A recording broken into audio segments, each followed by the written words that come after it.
What's up, Hobby Maniacs? Rob Bear here today with a unboxing and review of the new Kauyon campaign box set. It's a 2-book hardcover box that's book set that's it's really cool. It's a very interesting read. It's very similar to the Shield of Ball, where you get 1 book of rules and 1 book of fluff, and it's really interesting stuff. It's a good read. I really enjoyed these books, and there is some very saucy rules in the actual rule set itself. But before we take a closer look at that, I would like to remind you to stay in the trenches. Make sure you subscribe to this YouTube channel, check out the blog, spikybitsblog.com, and head on over to thelongwar.net. That's the home of the battle reports for exclusive content and early access videos, along with some manufacturer discount codes and retail mail order codes that you can get even if you sign up for a week. As soon as you log in, you get these codes and you can use them to save on your hobby supplies there, and even if you cancel, they're yours to keep. So make sure you head on over to longwar.net and become a veteran of the Long War today. So like I said, this book, this campaign kind of bundle, it's really cool. It's a great precedent, I feel like, by Games Workshop to kind of have these splash releases to come out to where basically we can get we can get stuff more frequent than what we've been getting. I mean, you know, they've redone all the codexes, so we know there's that. And then I feel like probably we're not going to see a whole lot. You know, they don't need to redo the Space Marine Codex, but they can come out with these Space Marine rules in this. Down the road, they can have a Space Marine 2nd Edition Codex where it's got all the rules from these campaign books, you know, collated into the Space Marine books. They start getting bigger. They might cost like $60 or something, and well, I guess the Space Marine one already costs $60. It could cost $70, whatever. But you get where I'm going with it. Like, it is a good way for them to keep introducing splash content alongside other content like the new releases like the Tau and things like this. It's just, I feel like it's a good way to go. You only need to put out a few miniatures, you know, like basically they came out with the special ethereal and the special captain out of here, you know, in the campaign boxes. They figured a way to turn 1 campaign limited edition, or let's go with exclusive, into 2 boxes. So why not come out, you know, with a campaign book as well? I mean, obviously Games Workshop knows what we want because we keep buying it, so they're gonna keep doing it, I feel like. But in the meantime, we get new shinies, and who doesn't like new shinies, I feel like. So like I said, it's the campaign bundle here is very similar to the Shield of Ball.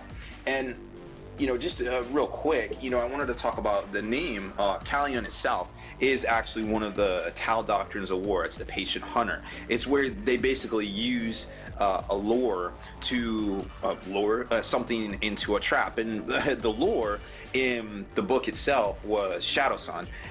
Because, you know, the Space Marines are so pissed off over, you know, all the battles that have already been fought, the Corsair Arcana especially, that, you know, they just basically want to just kick her ass. And so she knows this, and, you know, she basically lures a lot of traps, you know, with the new Tidewall fortifications. There's a lot of cool fluff in here about how they use those to kind of like trap and envelop, kind of like close this trap on unsuspecting, you know, Space Marines and things like that at first. So it's, if you read the stuff last time that came out with the Tau book, the last Tau Codex, where basically the new kid on the block was the Riptide, and they used the Riptide to kind of stem the flow, and kind of that was their ace in the hole to kind of come in and, you know, try to thwart the Space Marine invasion of the planet. I think it was the Mongol Bay.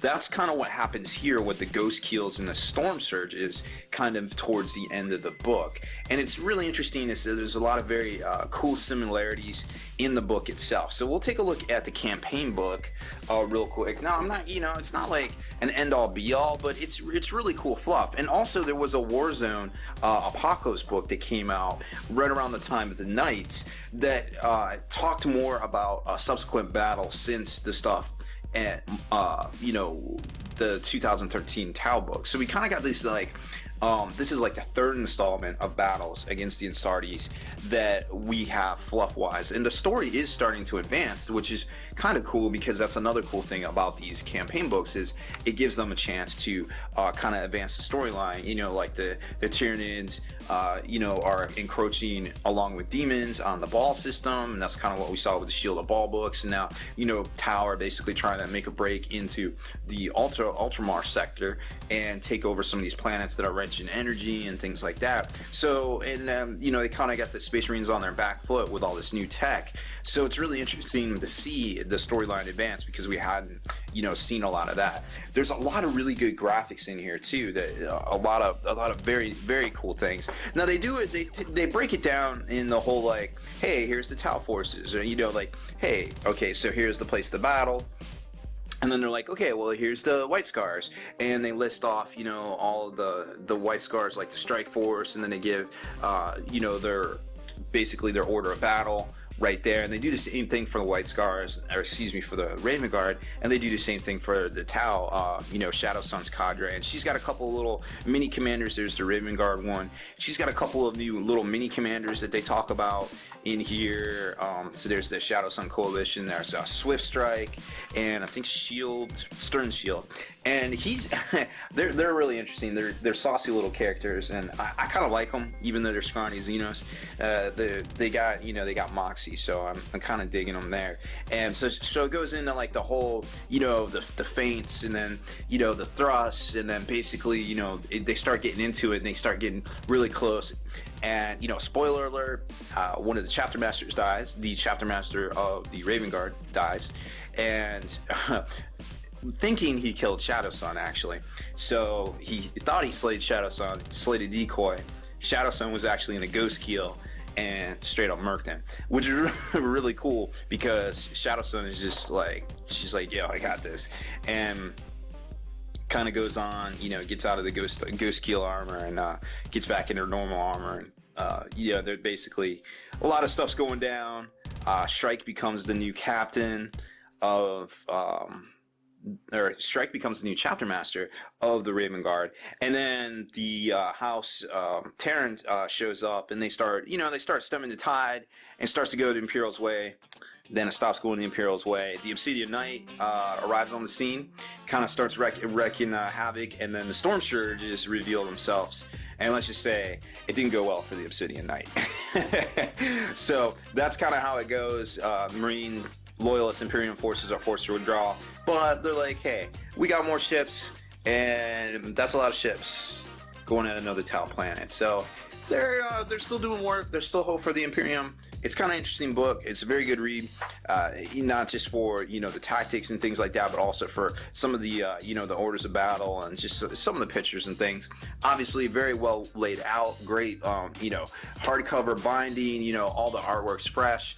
This is the stuff we come to expect from Games Workshop. Then we get to the rule side of things right here, and this is kind of the treat. I feel like this is the cherry on top, because if you're not always into the fluff, always having rules is good, because, well, let's face it, that's why we buy, I feel like, half our models. So what's cool about this is it's a little mini codex, basically. Normally codexes are about like 110, 120 pages, depending on what they are. But for this one, it's about 88 pages, so it's kind of like a supplement status.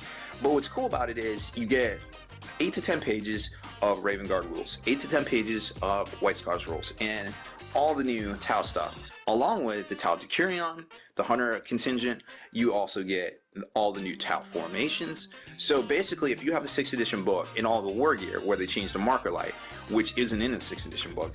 So if you have the 6th edition book and you buy this, that's technically all you need. You will have to flip back and forth between 2 different books, and you have to realize that some stuff is superseded in here. But theoretically, good on GW for doing that. So once you start reading all this, they show you basically the start is the Echoes of War, where they show you can reenact some of the famous battles from in here. The opening feints of the White Scars, all the the dodging and the engaging, the final coming to grips, the death runs where there was a bunch of aerial combat, which was really interesting. Right here is where Shadow Sun gets into Ghost Keel and takes out the Chapter Master. Apparently nobody can see the ghost keels or the stealth suits. They just basically run around invisible. They're that good. in the fluff. So it's really interesting to see because they're not quite that good in game, but they're definitely going to be a lot better. And then the knights arrive, which you can basically tell how the campaign goes, just basically by these missions here. And then they all get stuck in, and the storm surges are forced to reveal themselves because hey, the knights came back.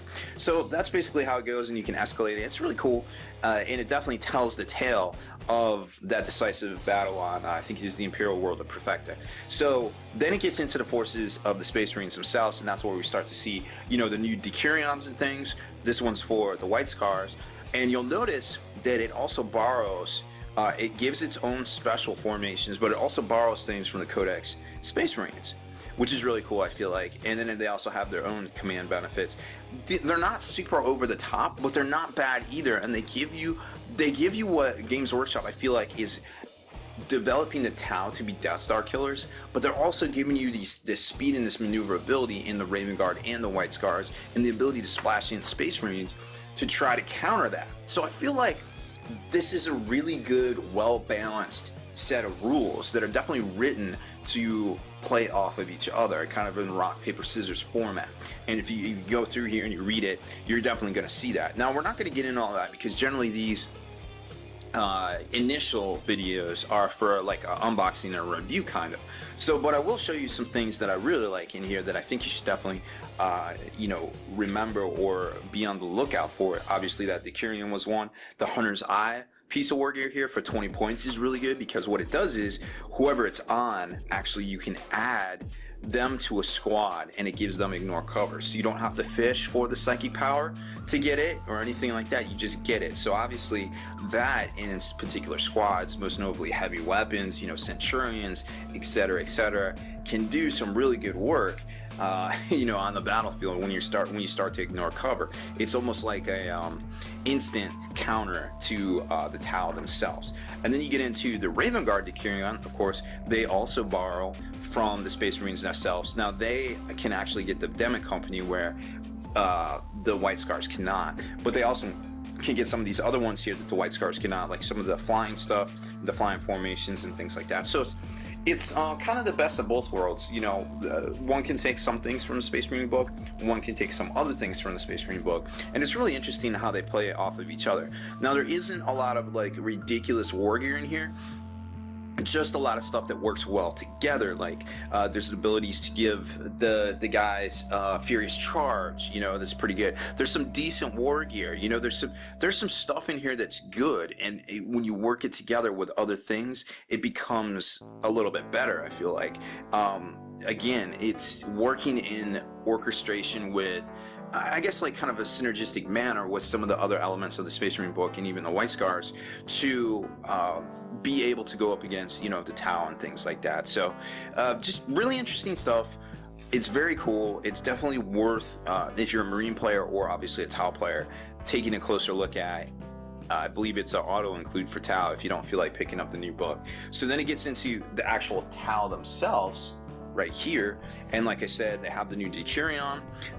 You got the Hunter contingent, which is the Decurion. Here's the description for their battlefield role, and then they have these command benefits. The coordinated firepower is quite the hot button issue right now. Basically, a lot of people are saying it makes like the whole Decurion can become one squad for sharing special rules. So people are like, yo, I'll throw a buff commander in there, everybody gets X rule, which rules is written, it might be that way, but a lot of people are on edge about it. It's very hard to say one way or the other, but it's a really interesting rule that is going to be hotly debated for weeks and days to come. And then, like I said, they have all the new units in here, the new commander, the new ethereal strike teams, all that stuff. It gets into the formations that are all new in here. One of them to take note of for sure is the optimized stealth. Where is it? Optimized stealth cadre. It's pretty good. No, it's not there. There it is. Optimized stealth cadre. Pretty good. Gonna be saucy. You get one ghost kill and up to 2 units of broadsides. Basically, when they fire, they get +1 the ballistic scale if they're within 6 inches of the ghost keel itself. They will be hitting, they get ignores cover, and they'll be hitting rear armor of vehicles. So it gets around quantum shielding, it gets around, you know, dirty wave serpent shields. It also hits that squishy armor 10 rear armor on most marine vehicles. So something to keep in mind there. And then they've got the Tau fortification formations in here too. Those ones we saw that we didn't really know where they came from, but now we do. They're all in here. So that is pretty much the book, and then it gets into the war gear section. Like I said, the marker lights changed, and something to also take note of is the very first one, the destroyer missile targeting data, I guess that says. So one marker light can basically turn a destroyer missile from strength A to strength D, and the only one that has that, of course, is the Storm Surge, and they come with 4. So shooting 4 D strength missiles, probably not a bad thing, and having ignores cover, probably going to be easy to do if you can take, you know, basically if everything becomes 1 unit for shooting purposes, and you throw your buff commander in there and he gives everybody ignore cover, amongst other special ridiculous weapons. Remember, if something's touching one of the tide wall you know, things, you get preferred enemies. So, you know, it really starts getting saucy, kind of depending on how they say that all works there. So that's pretty much it. You know, in a nutshell, I may try to do another review of this at some point that goes over the tactics and breaks down all the formations and things and give my thoughts on them and gameplay wise what you can do with them. But for now, those are the hot button things that you need to be aware of, and a closer look at the campaign book itself. I'm not sure if this is a limited edition item, but obviously if you're thinking about getting it, don't stay on the fence too long, because you never know when these things dry up and then go to the super duper soft cover. If I had my choice between the two, I would rather have the hardcover, in my opinion. So that's it for this one, guys. Thanks for watching. Deleted scenes, bonus content, and all the interviews and post-game wrap-up videos can be located in the Hall of Veterans on thelongwar.net. Visit thelongwar.net today and try a week completely free with no strings attached. That's not all. Thelongwar.net is also your hobby resource for exclusive early access with an ad-free experience to all your favorite videos. Members of the Hall of Veterans gain early exclusive access to multiple hobby videos.